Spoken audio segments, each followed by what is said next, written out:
السلام عليكم ورحمة الله وبركاته. تحية جميع الإخوان. بالنسبة لهاد الفريخات اليوم 4 أيام باش هزيتهم على والديهم.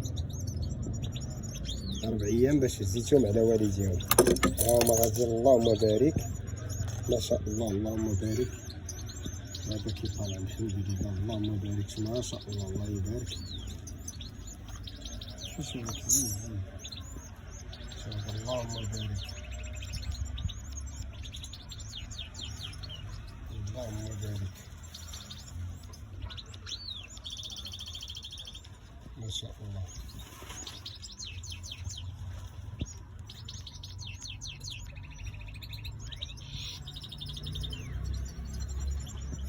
اللهم بارك. هذا الثاني،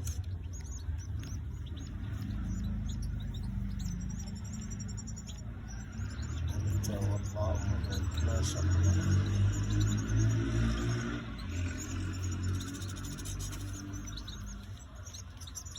ما شاء الله، اللهم بارك، اللهم بارك، ما شاء الله. الإخوان، المشكل عندي في هاد الفريخات، هاد البيضين، هاد الالبينو هادو، العينين ديالهم ما بغاوش يتحلوا ليهم. العينين ديالهم بقاو مسدودين. سبحان الله العظيم. العين بحال العين مريضة عندهم.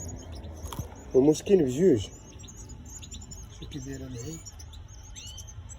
اللي عنده شي دواء، الناس اللي مختصه في هادشي، اللي عارفه، انا ما نكذب على الله، راه اول تجربه ليا فيهم في هاد الالبينو، سيرتو هاد الالبينو هادو، العينين ديالهم مرض. هادي كاع ما بيتحلوا لها العينين. انا حكمت عليها نتوما. المهم هذا ما باش تحلوا لها العينين. سبحان الله. واش هذا مرض من عندهم، واش هادشي من الجينات ديالهم؟ واحد الاخ قال لي راه الا قويتي الطفرات بيناتهم وعطاوك هاد البيض هكا، راه تيكون العينين تيكونوا فيهم مرض. ولكن واش كاين شي دواء؟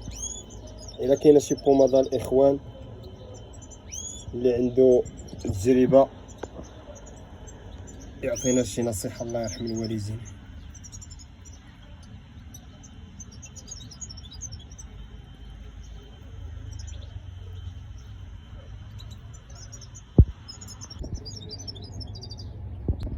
واحد الاخ كان قال لي في الكومونتير، في التعليق، قال لي راه تيكونوا تيخرجوا بانه عينيهم ما تيشوفوش مزيان، ولا عينيهم تيضروهم. صراحه الله عنده الحق هذاك الاخ، الله يجازيه بخير.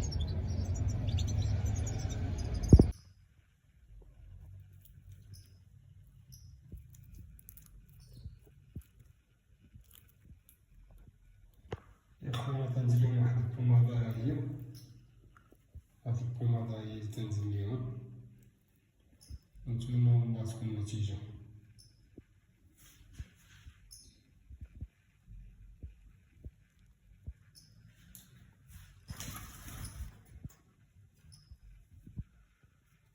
الحفاظ.